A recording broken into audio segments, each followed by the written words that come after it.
Ce drame en Syrie, la mort ces dernières semaines de 15 enfants dans des camps de déplacés, des enfants morts de froid. 13 d'entre eux étaient âgés de moins de 1 an. Oubaïda El-Moufti, médecin franco-syrien, membre de l'Union des organisations syriennes de secours et de soins médicaux. C'est tragique, ces pertes humaines aujourd'hui, en 2019, quand on voit qu'il y a des enfants qui meurent du froid. Comme vous avez dit, 15 enfants, il y a 8 enfants qui se trouvent dans un camp de réfugiés sur les frontières avec la Jordanie et 7 enfants qui se trouvent dans le nord-est du pays. Ils ont tous entre quelques heures de naissance, quelques heures de vie et jusqu'à 1 an, mais la majorité c'est moins de 1 an.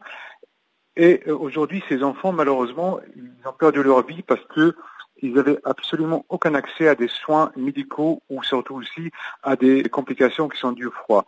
Nous, aujourd'hui, notre message, c'est clair. Avant tout, il faut qu'il y ait une vraie volonté internationale. Il y a qu'une vraie volonté de la part de toute la communauté internationale d'aller au chevet de ces personnes-là qui vivent dans des conditions inacceptables. Aujourd'hui, c'est inacceptable qu'il y a des camps de réfugiés qui compte des dizaines de milliers. Le camp de Rukban qui se trouve donc à côté de la Jordanie, aujourd'hui il a autour de 50 000 habitants. Parmi eux, 80% sont des femmes et des enfants qui vivent dans des conditions atroces. Vous imaginez aujourd'hui qu'il y a des gens qui vivent dans des tentes quand il fait moins 5, moins 10 degrés dehors avec pratiquement très très peu de moyens. Et même hier aussi, dans ce camp-là de réfugiés, il y a malheureusement aussi un incendie qui s'est déclenché suite à l'utilisation du feu pour se réchauffer.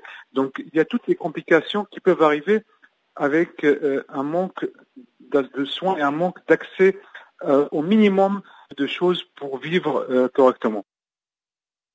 Le docteur Oubaïda El-Moufti, médecin franco-syrien, membre de l'Union des organisations de secours et soins médicaux.